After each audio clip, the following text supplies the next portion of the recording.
Nós estamos numa campanha cujo tema é Quando a Mão de Deus Toca. Eita glória, que tema lindo! Porque quando a mão dele toca, o sobrenatural acontece. Quando a mão dele toca, o enfermo é curado. Quando a mão dele toca, o casamento que estava falido é restaurado. Quando a mão dele toca, aquele que estava desviado volta ao primeiro amor. A mão de Emeneflacho e Andarábia. Quando a mão de Deus toca, aleluia, transforma, restaura, liberta, cura, batiza com o Espírito Santo e leva para o céu. Aleluia.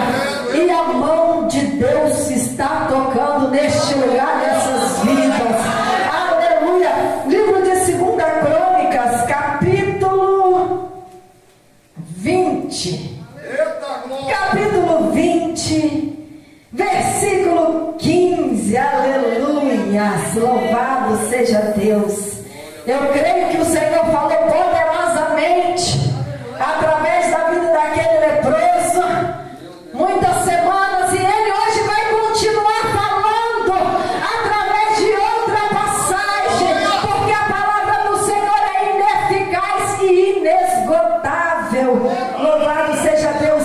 E a palavra diz assim: e disse: dai ouvidos todo o Judá, e vós moradores de Jerusalém, e tu, ó rei Josafá, assim o Senhor vos diz: não temais, nem vos assustei por causa desta grande multidão, pois a peleja não é vossa, mas de Deus.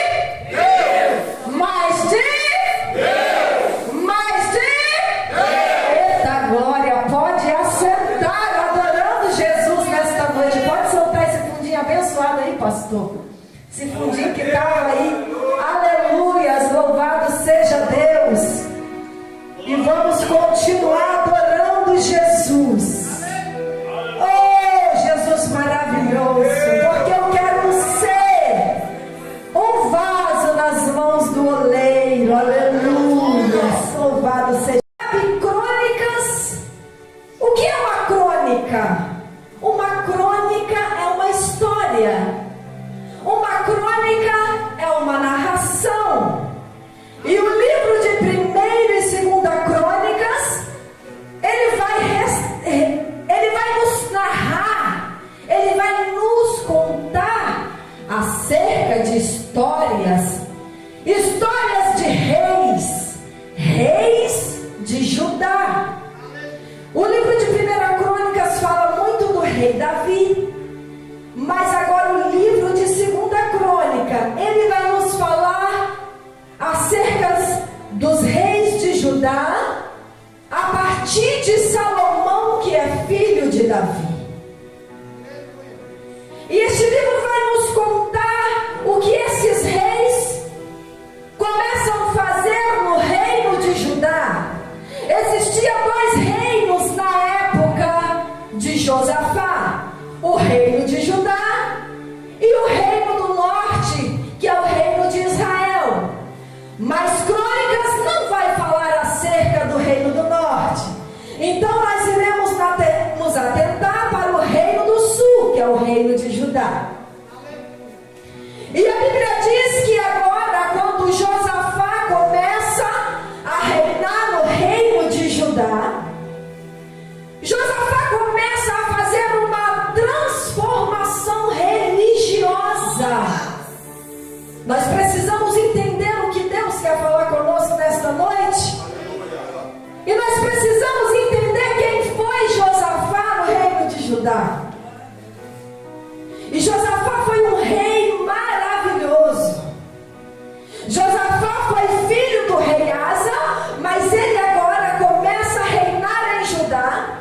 E a primeira coisa que ele vai fazer é retirar de Judá os postes ídolos, é retirar de Judá a religião pagã que tinha se instaurado Judá.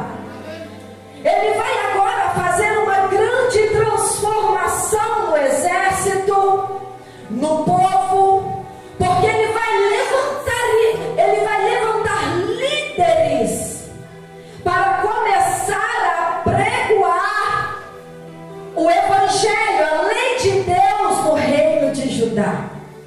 Porque Josafá, como líder, está preocupado não com fama, não com status, não com glamour, não em se dar bem, não em ser amado pelo povo, mas ele está preocupado em apregoar a palavra de Deus. É essa preocupação. Ele não está preocupado em ser benquisto.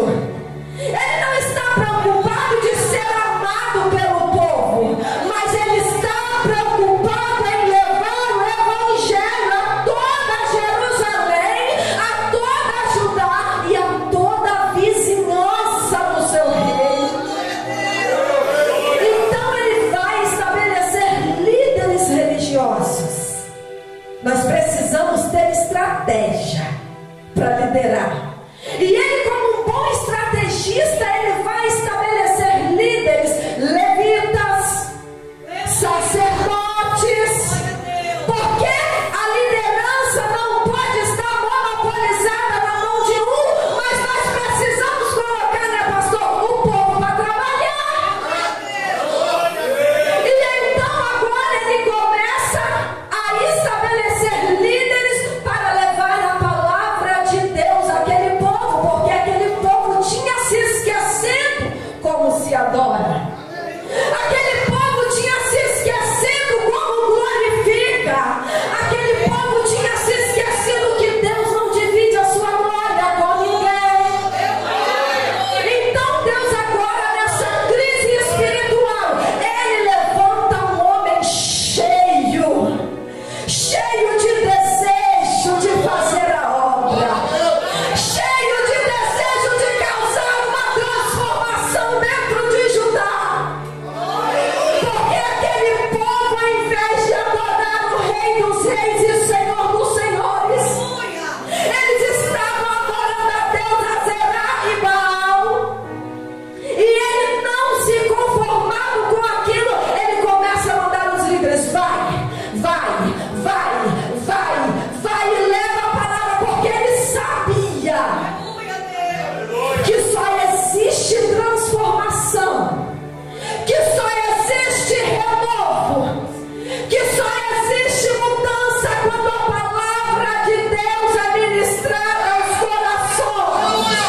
E é por isso que ele inicia o seu ministério, e no início do seu ministério, no início do seu reinado, ele fala aqui no capítulo 17, se eu não me engano, aleluia, louvado seja Deus. Ele diz assim: vai e faça o povo conhecer a palavra de Deus. Leve a palavra de Deus a este povo, para que este povo seja transformado, para que esse povo volte a adorar como outrora. Porque o povo tinha se esquecido. E o povo tinha se esquecido de adorar da maneira que Deus instruiu a adoração. E é importante que nós, como servos de Deus, nós venhamos entender que Deus não quer uma adoração de qualquer maneira. Deus não aceita uma adoração do meu jeito e do seu jeito.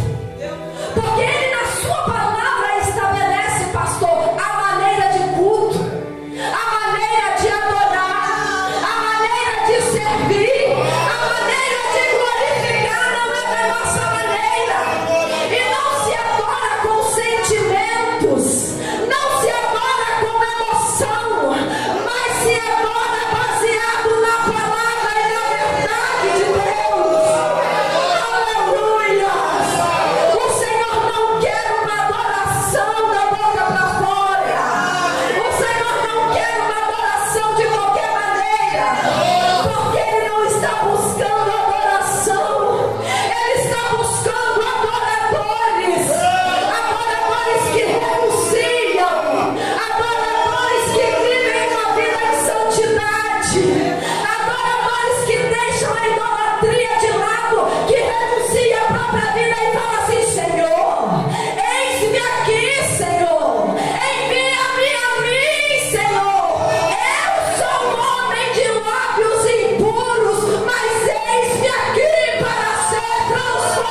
preocupação.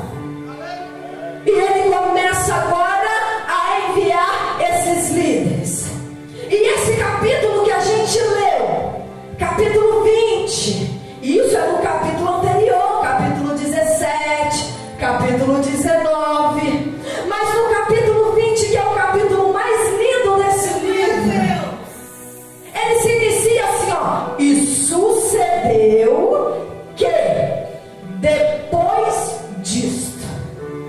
Em algumas traduções vai estar assim, ó. E sucedeu que algum tempo depois. Mas depois de quê? Depois de quê? Que isso que narra aqui agora no capítulo 20 vai acontecer. O capítulo diz assim, ó. E sucedeu que depois disso, uma grande multidão se levanta contra Josafá. Aleluia. Depois disso o quê? Depois que Josafá faz uma reforma religiosa em Judá, depois que Josafá apregou o evangelho em Judá, depois que Josafá envia líderes para ministrar a palavra de Deus, uma grande multidão se levanta contra Josafá. E aqui o Senhor está me ensinando nesta noite que todas as vezes que nós nos levantarmos, todas as vezes que nós levantarmos a bandeira do evangelho, todas as vezes que nós apregoarmos a tua palavra verdadeira, todas as vezes que nós renunciarmos a nossa vontade, todas as vezes que nós fazemos aquilo que vem atrás do Senhor, uma retaliação virá do inferno, porque quando o céu se levanta, o inferno também se levanta. E talvez você chegou aqui nesta noite desta maneira. Ah, Senhor, porque isso tem acontecido? Porque, Pai, as coisas estão desta maneira. O Senhor está falando, filha, todas as vezes que você se posicionar, o inferno irá se levantar. Mas Ele diz assim: eis que estou contigo todos os dias, até os confins da terra.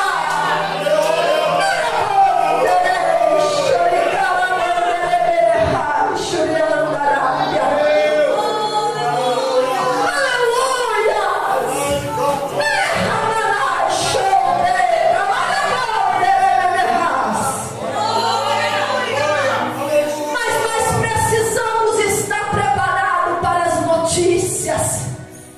Quando a gente se posiciona, quando a gente diz assim: Senhor, eis-me aqui, envia-me a mim, nós precisamos estar preparados para as notícias. Porque diz a palavra que algum tempo depois que Josafá faz todas essas coisas, uma grande notícia chega até ele. E a notícia é: ah, Josafá, tem uma grande multidão ali te seguindo. E tem mais, não dá tempo de correr não, porque eles já estão dentro de Israel. E Josafá, eu posso imaginar, igreja, eu posso imaginar como Josafá ficou naquele momento, recebendo essa trágica notícia. A notícia de que os moabitas, os amonitas e os edomitas estavam dentro de Israel já, para atacar Judá.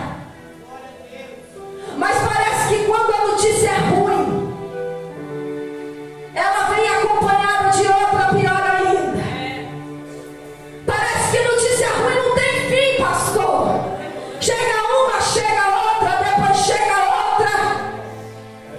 E diz a palavra assim, que não eram os de longe, mas eram os de perto. Não eram os de longe, mas eram os de dentro. E quem é que está se levantando contra Josafá? Deixa eu recordar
Josafá tem medo. E ter medo é natural. Sabe, Vitória? Sentir medo é normal. Sentir medo é natural. É normal você ficar com medo quando a adversidade bate na tua porta. É normal você ficar com medo quando a prova está tão grande que você não sabe aonde que vai parar isso tudo. O que não pode é o medo te dominar a tal ponto, aleluia, que você deixa de confiar que o teu Deus é maior que a tua prova. Aleluia. O dia que você deixar o medo ser maior do que a tua fé, então aí nós estamos numa crise espiritual. Mas sentir medo é natural. Só que Josafá, quando ele sente medo, ele tem uma atitude. Qual é, irmão Meg? Ele vai para a igreja. A Bíblia diz que ele corre para o templo. Ele vai para a casa de Deus. Porque naquela época era um templo, era como se fosse a igreja hoje. O lugar de adorar, o lugar de falar com Deus e confiar. E tem gente que acha que pode fazer isso em casa, pastor. Tem gente que acha que pode adorar em casa, que pode ouvir uma mensagenzinha em casa, que pode ver o culto em casa pela live, que não precisa vir para a igreja porque nós estamos no século 21. Mas eu quero dizer para você que nos ouve nesta noite, essa atmosfera é diferente. Porque a Bíblia diz que onde há 2 ou 3 clamando, ali ele se faria presente. E ele está aqui nesta noite. Aleluia! Você não saiu da tua casa em vão. Porque a presença dele está aqui nesta noite. E este é um lugar de milagre.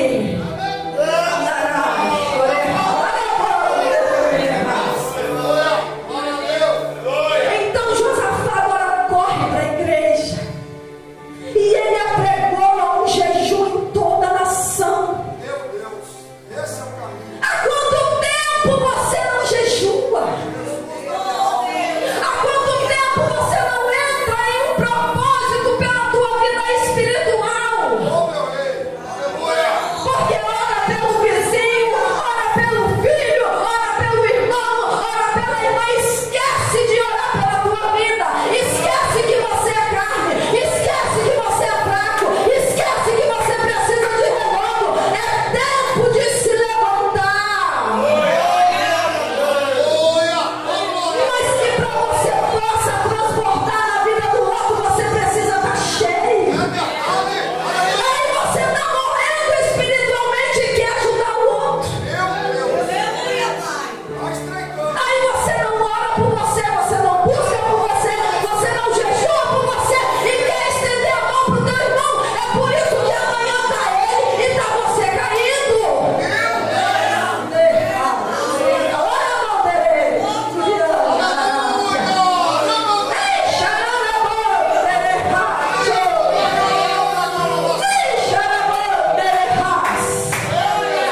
Nós estamos vivendo os últimos dias e precisamos ser cheios. Aleluia! E Josafá agora corre para o templo, apregou um jejum em toda a nação. E a Bíblia diz que agora está todo mundo jejuando, pastor. É velho, é jovem, é criança, é adolescente, todo mundo está jejuando. Mas nós estamos vivendo dias em que as igrejas fazem salinha separada para as crianças. E as crianças não têm mais o contato. Fica na salinha separado. Nada contra, meu irmão, até uma certa idade. Mas chegou os 4 anos em diante, já sabe o que está acontecendo. Se não tiver no meio do fogo, não é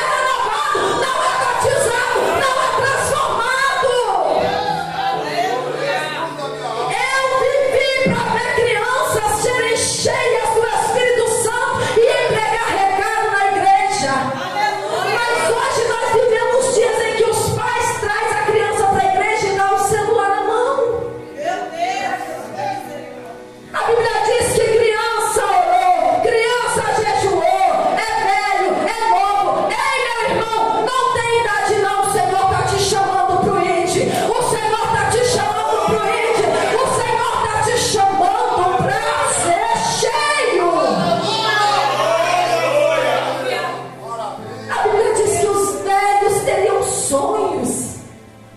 Meu irmão, se você tem Jesus, você tem tudo, você tem idade para ir fazer a obra. Nós estamos vivendo os últimos dias. Aleluia. E Josafá clama ao Senhor. E ele diz assim na sua oração: ah, Senhor Deus de nossos pais, porventura não és tu Deus nos céus? Não és tu que dominas sobre todos os reinos das nações? Na tua mão há força e potência, e não há quem te possa resistir. Mas se algum mal nos sobrevier, versículo 9, espada, juízo, peste, fome, nós nos apresentaremos diante desta casa e diante de ti, pois teu nome está nesta casa.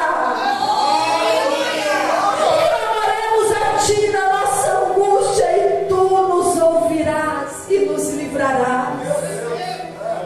Eu fico pensando o que é que mudou, se foi Deus ou se foi nós. Deus, Ele é o mesmo. Ele é imutável.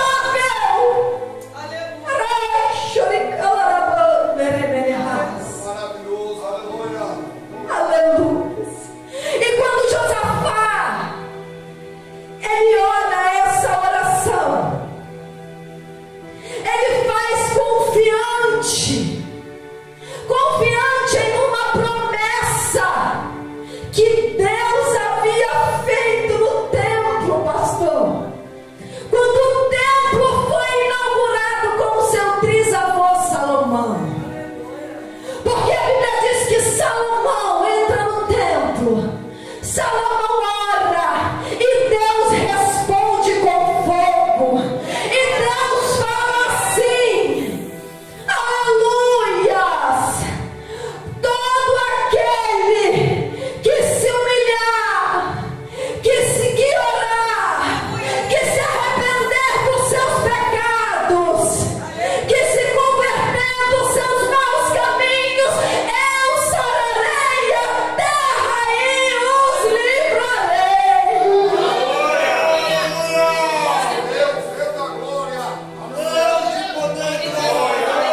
Josafá conhecia o Deus que ele estava orando. Havia uma promessa sobre aquele lugar, e agora Josafá invoca esta promessa. E sabe qual foi a resposta do Senhor?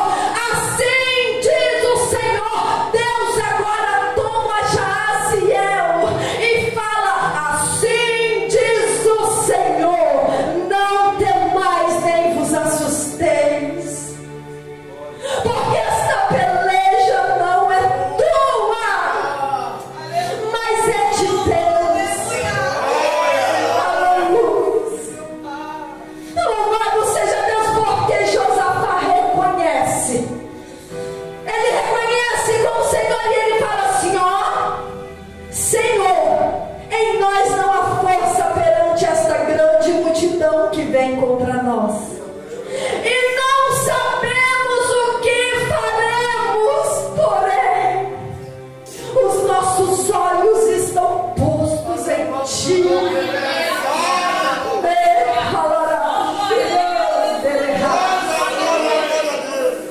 Nós não sabemos o que faremos. Nós não sabemos o que faremos. Josafá reconhece a sua pequenez. Josafá reconhece a sua incapacidade. Talvez você chegou aqui nesta noite da mesma forma que Josafá. Senhor, o que eu vou fazer diante dessa situação? Senhor,